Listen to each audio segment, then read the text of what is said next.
Alors nous commencerons par souhaiter une bonne fête de l'Aïd el-Fitr à toute la communauté musulmane sénégalaise d'ici et de la diaspora. Et nous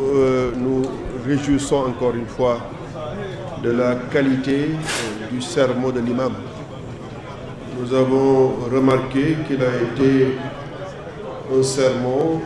disons, global, dans le sens où il a évoqué plusieurs sujets qui concernent notre credo, notre relation avec notre Seigneur, notre religion. Il a évoqué les questions liées à la réforme des sociétés. Il a évoqué la question relative à la reddition des comptes, qui aujourd'hui est une thématique d'actualité. Il a évoqué la question relative aux responsabilités de la justice.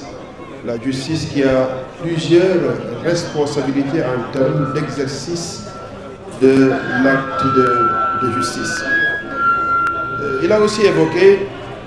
une question relative à nos responsabilités individuelles. Il a parlé de la famille dans son rôle d'éducation des populations, en tout cas des individus.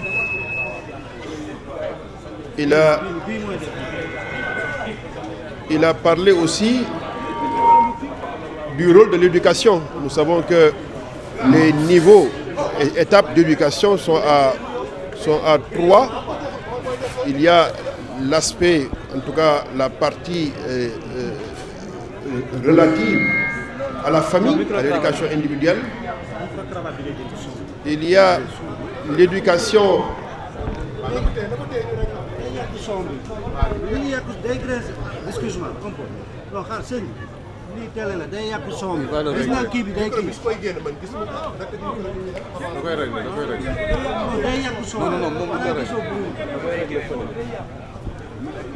Donc je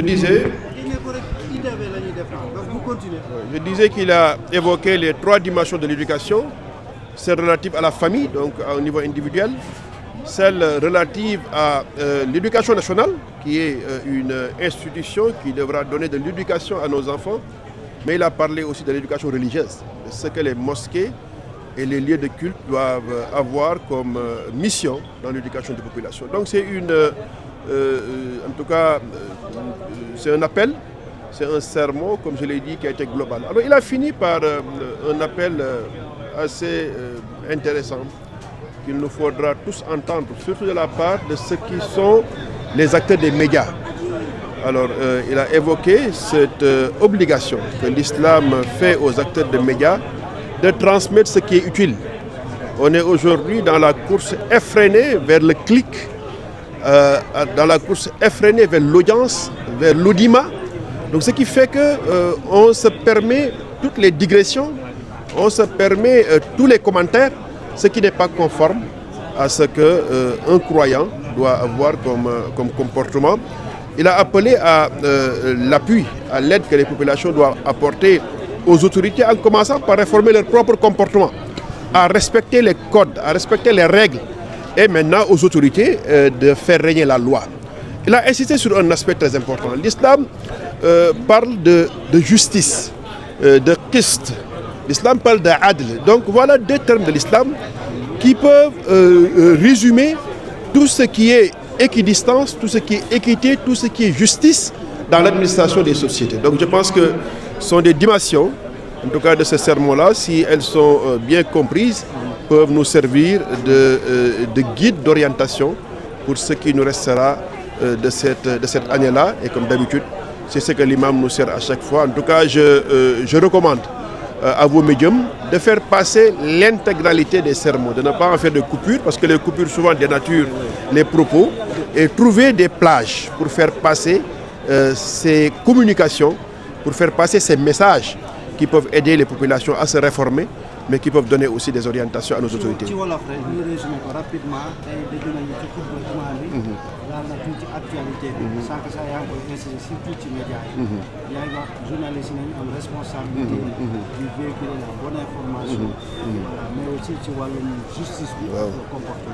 waaw imam tey xutbaam dafa matale comme ni mu ko yàgg defee ndax saa yu ñu fi dajee mu defal ñu xutba day matale waxuma la ci texte bi waaye ci joxe win wi ba tey ku fi toog sa xol yëg na ni jàng nga lu bees.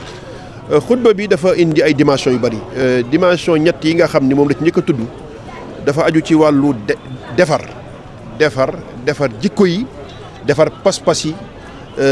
defar diggante yi loolu mooy réforme mu indi ci ay njàngale yu yaatu ñëw ci reddition des comptes tey ñu ngi wax ni alalu réew mi fu mu dugg war nañ koo génne loolu yaakaar naa ni joxe na ci orientation yoo xam ni képp ku amoon sikki sàkk ci ni lislaam dafay ñaax ci loolu tey boo fi jógee sa sikki sàkk dañ na xam nga ni lislaam moo njëkk a woote ci bu ñu la dénkee alalu askan nga sàmm ko wattu ko boo koy joxee lenge yi ñu la dénkoon nga leeral li ñu la dénkoon lépp fan la jaar loolu imaam leeral na ko waaye nag gën a incité ci loolu justice ndax réew justice moo ko yor bu justice jaaree yoon acteur justice yi xam ni li ñuy def dañ ci wuy ci àdduna waaye dañ ci wuy àllaaxira ñu xam ni bu ñu jaaree ci yoon réew mi jaar yoon ñu am yiw waaye bu ñu jaarul ci yoon réew mi jaar ci ñell wi ñu yenu responsabilité ci àdduna yenu ko àllaaxira imaam insisté na bu baax ci loolu ñëwaat nag ci beneen dimension mooy wàllu yar daf cee ñëw ci ñetti kuréel yi ko war a def kër gi war naa yar dem na ba wax sax ci tànninu njaboot gi kuy tànn soxna noo koy tànnee kër gi am taxawaayam ci yar njaboot gi waaye école rôle am ci yar société bi dafa rëy imaam ñëw na ci ñëw gu yaatu ñëwit ci jàkka yi jumaa yi bërëb bi diine yi ñu fexe aussi ba éducation dugg fa soog a mujjee nag ci responsabilité individuelle yi ci respecter code yi ak règlement yi ñu fi teg responsabilité état bi ci fexe imposer yoon mu dox gannaaw bi mu jiitalee concertation gis nga wax na ko nee na dañuy doxal yoon waaye dañuy waxtaan soog a doxal yoon ngir nit ñi xam buñ juumee waaye nag ku dëgër bopp ñu teg la ci yoon nag jubbanti la loolu waxta ci mujjee nag ci rôle journaliste yi tey dañoo nekk ci àdduna boo xam dañuy njëkkante ay vues di njëkkante ay cliquer di njëkkante audimat mooy ñaata ñoo lay seetaan loola jural na ñi yor wàllu xarale yi yor télé yeeg rajo yi ba ci sax réseaux sociaux yeeg chaînes yi di sonn lool ci wax loo xam day ërtal nit ñi loo xam ne day tiital nit ñi day yóbbu seen fit wala mu jaaxal leen wala mu aju ci nit nga wax ci nit xas ko wax ci moom lu ñaaw bu ko defee dafa mel ni askan lañ yor woo xam ne dañoo sawar ci déglu yu mel noonu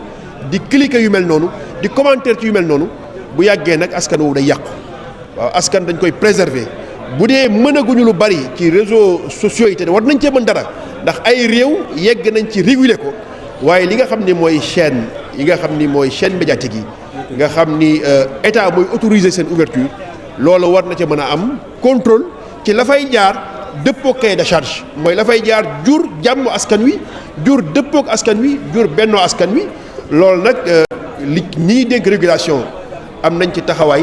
waaye commission boobu jot nañu réformer ko ndax bari na lu yàqu tey jaar ci télé yeeg rajo yi ñi koy yàq ci turu diine la ñuy wax ci turu diine la ñuy wax bay yàq askan wi ci télé yeeg rajo yi kon jot na commission yooyu contrôler télé yeeg rajo yi mu am ci seen biir ñu fay teewal diine kon responsabilité bi mu wax lu wér la waaye ni ñu koy opérationnaliser bokk na ci ñi ñu war a contrôler ci télé yeeg rajo yi ak plateforme yi ñi ko war a contrôler am ñoo xam dañuy am xam-xamu diine ba bu mbir mi jàddee ñu ni mbir mi jàdd na loolu nag ñu ngi koy xaar incha allah ci réforme yi ñëw ñaan yàlla defal ñu tawfiq defal ñu des rek afiya asalaamaaleykum wa rahmatullah di baal ñu baarakallah